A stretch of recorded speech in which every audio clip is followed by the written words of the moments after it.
그냥 금수저가 아니야. Golden Spoon menceritakan tentang seorang pelajar bernama Lee Sung Jun. Ia bersekolah di Seoul Jeol, SMA swasta paling bergengsi di Korea. Pekerjaan apapun ia lakukan asalkan bisa membantu perekonomian keluarga, termasuk menjadi kurir makanan dan penjaga minimarket. Ketika mengantar makanan ke sebuah sekolah, Sung Jun selalu mengambil tumpukan kertas tak terpakai yang berisi materi pembelajaran sesuai kelasnya saat ini. Selain Sung Jun, ada juga Jin Sok yang berasal dari kalangan bawah. Keduanya bersahabat, saling melindungi ketika mengalami bulian, bahkan kekerasan dari geng Janggun. Duka beredar bahwa Jin Sok dan kedua orang tuanya mengakhiri hidup setelah mereka terlilit hutang dan tak mampu untuk melunasinya. Sung Jun menyayangkan kepergian sahabatnya yang harus mati sia-sia hanya karena menyerah pada keadaan. Hal itu membuat Sung Jun geram karena pihak yang seharusnya bertanggung jawab adalah perusahaan Dosin. Karena selain terlilit hutang, keluarga Jin Sok juga terancam digusur oleh perusahaan tersebut.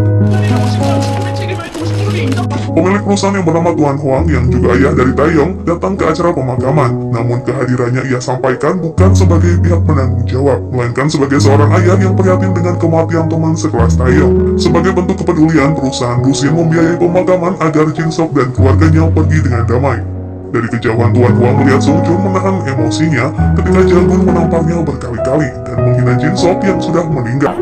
난 너 좀 쳐야겠다. 아, 진석이 새끼는 한 대에 10,000원씩. 50,000원. Ya Janggun yang sedang menghajar Sung Jun, Taeyong tiba-tiba menghampiri mereka untuk menghentikan perbuatan semena-mena itu. Apalagi Sung Jun juga sedang berduka atas kematian sahabatnya. Setelah memastikan keadaan Sung Jun baik-baik saja, Taeyong menemui ayahnya yang sudah menunggunya di dalam mobil. Sementara Sung Jun yang miskin memungut uang 50.000 won dengan pipinya yang memerah. Tuan Huang memberi nasihat jika di masa depan Taeyong akan menjadi penerus grup Dosin, sehingga ia harus memilih teman yang benar-benar berguna untuk berbagi waktu. Seorang gadis cantik bernama Na Juhe baru saja diterima bekerja di tempat yang sama dengan Sung Jun. Sung Jun mengajarinya menggunakan mesin kasir dan menata barang-barang yang akan dijual. Ia menyarankan Juhe agar tak terpancing dengan perlakuan konsumen yang tak sopan saat berkunjung. Membawa koper yang besar, Sung Jun curiga jika Juhe bekerja setelah ia kabur dari rumahnya. 질문. 너 무슨 생각 그렇게 해? Ibu Sung Jun yang sedang bekerja mendengar berita tentang kematian keluarga Jin Sok karena terancam digusur oleh perusahaan Dosin. Ia mendapat telepon dari anak perempuannya yang memberi kabar jika beberapa pria datang untuk menagih tunggakan uang sewa rumah. 남편 들어올 때까지 나 여기서 한 발짝도 못 나가. 알겠어? Ayah Sung Jun yang bernama Lee Chol hanya bisa bersembunyi karena takut. Sebelumnya ia pernah berjanji akan membayar uang sewa 2 kali lipat jika diberikan waktu lebih. Pekerjaannya sebagai komikus yang sudah tak sepopuler dulu membuatnya tak memiliki penghasilan tetap. Sung Jun yang baru pulang bekerja memberitahu keberadaan ayahnya kepada penagih hutang agar ayahnya bertanggung jawab menyelesaikan masalah ini. 계시네요. 아빠. Melihat banyaknya uang Sung Jun, Seona memintanya menggunakan uang tersebut untuk membayar uang sewa rumah. Di malam itu, Lee Chol membuat webtoon meskipun ia tak tahu adakah seseorang yang membantu menerbitkan hasil karyanya menjadi sebuah serial. Di lain tempat, Taeyong justru mengagumi webtoon Lee Chol yang membuatnya sangat terhibur. Ayahnya kecewa karena Taeyong tak memanfaatkan setiap kesempatan untuk menunjukkan kemampuan diri. 항상 기회가 주어지는 건 아닐 테니까. Beberapa hari berlalu, Sung Jun yang sudah sering mengerjakan tugas Janggun diminta menyerahkan tugasnya ke rumah Taeyong karena di sana ibu tiri Taeyong yang bernama Seo Yong Sin sedang menunjukkan kebolehannya memainkan piano.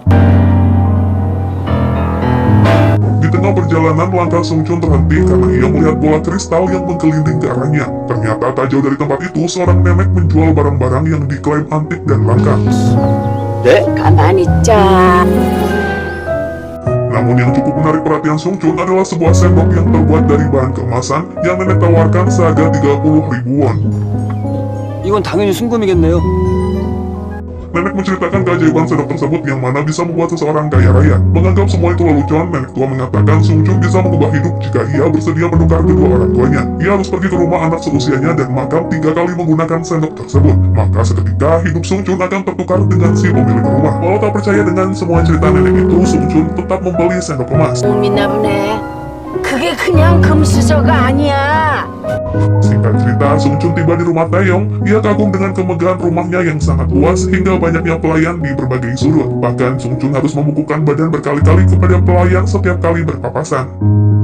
Yongsin menyambut Sung Jun walau saat itu ia ragu Taeyong memiliki teman dari kalangan bawah.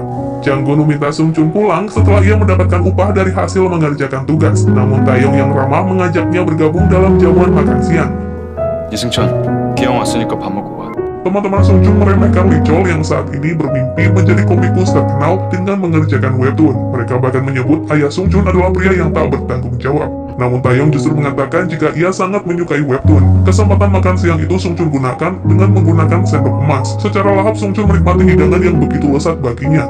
Saat makanannya hampir habis, terlihat cahaya yang dikeluarkan dari sendok tersebut. Apakah sendok tersebut benar-benar ajaib masih menjadi pertanyaan besar dalam benak Sung Joon. Hingga di waktu petang ia pulang ke rumah mendapati semua lampu padam dengan suasana sepi senyap. Betapa terkejutnya Sung Joon melihat ayah, ibu, dan saudara tirinya terbujur kaku terbaring dalam satu ruangan. Beruntungnya semua itu ternyata hanyalah mimpi buruk Sung Joon. Sembari menatap foto kebersamaannya dengan sang ibu, Sung Joon memikirkan tentang ucapan nenek penjual sendok. Ia lalu menggambar Dina menuju tempat nenek berjualan berharap menemukan petunjuk baru. Karena ia telah melakukan semua instruksi yang nenek katakan, yang dipercaya bisa menukar kehidupan seseorang selama 1 bulan, 1 tahun, bahkan 10 tahun lamanya. 그게 그냥 금수저가 아니야. Keesokan harinya di sekolah, Sung Joon mulai mencari informasi tentang grup dosin yang menggeluti banyak bisnis antara lain konstruksi, bio, dan elektronik. Untuk pertama kalinya, Sung Joon melihat foto ayah Taeyong yang bernama Hwang Hyendo di internet. Tak jauh dari tempatnya duduk, terlihat Taeyong yang sangat frustasi mempelajari cara pengembangan perusahaan dan investasi. Sung Joon menghampirinya dan membantu Taeyong menuliskan laporan kepada ayahnya.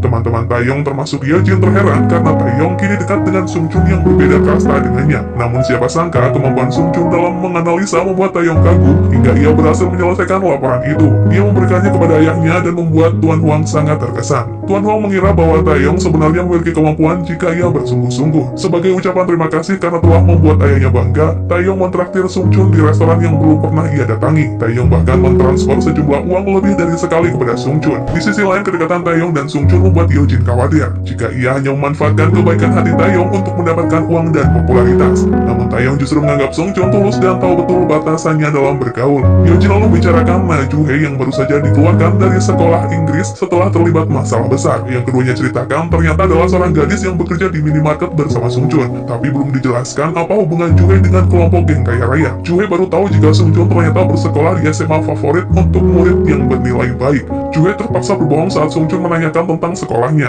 Namun Ju-hye akhirnya mengaku ia baru saja dikeluarkan dari sekolah karena memberi pelajaran bagi para perundung. Pemilik minimarket memberitahu Sung Joon jika ada temannya yang ingin bertemu. Ternyata Taeyong mendatangi tempat Sung Joon bekerja untuk memberinya sejumlah uang. Sung Joon menganggap Taeyong terlalu berlebihan. Namun Taeyong memohon agar Sung Joon tak menolak niat baiknya sebagai seorang teman. Sung Joon tak menyangka jika Taeyong kini sudah mau berteman baik dengannya. Dari minimarket juga terkejut melihat Taeyong dan Sung Joon ternyata saling mengenal dan terlihat sangat dekat. Kehidupan Sung Joon yang bebas menjalani kegiatan sesuai keinginannya membuat Taeyong iri. Apalagi saat asistennya menjelaskan jadwal belajar Taeyong dan kunjungan bisnis di hari itu yang sangat padat. Taeyong teringat sosok ibu kandungnya yang sangat diharindukan. Namun belum diketahui apakah ibunya sudah meninggal atau berpisah karena perceraian. Kerja seharian di minimarket benar-benar membuat Ju-hye kelelahan. Sung Joon mengajaknya makan malam dan saat itu keduanya mulai akrab. Ju-hye menyadari Sung Joon sebenarnya pria yang keren dan penyayang, walaupun terkadang ia jarang tersenyum. Ju-hye menanyakan bagaimana pertemanan Sung Joon dengan Taeyong yang selama ini terjalin. Ia juga mengagumi sosok Sung Joon yang berusaha mencari nafkah untuk keluarganya. Saat menceritakan cerita masing-masing, Sung Joon bermimpi untuk menjadi orang kaya raya agar bisa membahagiakan ibunya dengan membelikan apartemen. Keesokan harinya, sekolah mengumumkan daftar peserta terbaik yang bisa masuk universitas tanpa jalur tes. Namun sayangnya, Jang-gun menjadi satu-satunya siswa dalam gengnya yang tak bisa lolos dalam kelompok tersebut. Ia pun meluapkan amarnya kepada Sung Joon karena selama ini sudah memberikan sejumlah uang agar ia memberikan jawaban saat mengerjakan semua tugasnya. Tak terima ini menjadi kesalahannya, Jang-gun memaksa Sung Joon menyerahkan kuota kelas untuknya. 너 빠지면 내가 31등이라 바로 들어. Sung Joon keberatan karena ia tak ingin kehilangan kesempatan untuk kuliah. Terlebih dengan kekuasaan yang dimilikinya, Jang-gun bisa masuk ke universitas manapun yang diinginkan. Dengan perasaan kesal, ia kembali ke kelas dan membuang semua buku di dalam tasnya. Menjelang malam, Sung Joon menemui Taeyong menyerahkan laporan investasi yang sudah ia kerjakan. Ia yang masih penasaran dengan keajaiban sendok emas meminta semangkuk mie instan dengan alasan sangat kelaparan. Belum sempat ia menyantap makanan itu, Tuan Hwang keburu datang dan menunjukkan ketidaksukaannya jika Taeyong berteman dengan orang miskin. Taeyong seketika meminta Sung Joon pulang karena tak ingin membuat ayahnya marah. Saat pelayan membersihkan makanan di meja, Sung Joon menyelinap masuk tanpa sepengetahuan Taeyong. Kejadian memalukan saat Tuan Hwang dan istrinya memergoki Sung Joon yang kembali masuk ke rumahnya hanya untuk menyantap mie instan. Dalam perjalanan pulang, Sung Joon tersadar betapa bodohnya tindakan yang baru saja ia lakukan. 아니요, 두 번째예요. yang kecewa pada sendok ajaib lalu membuangnya ke tempat sampah.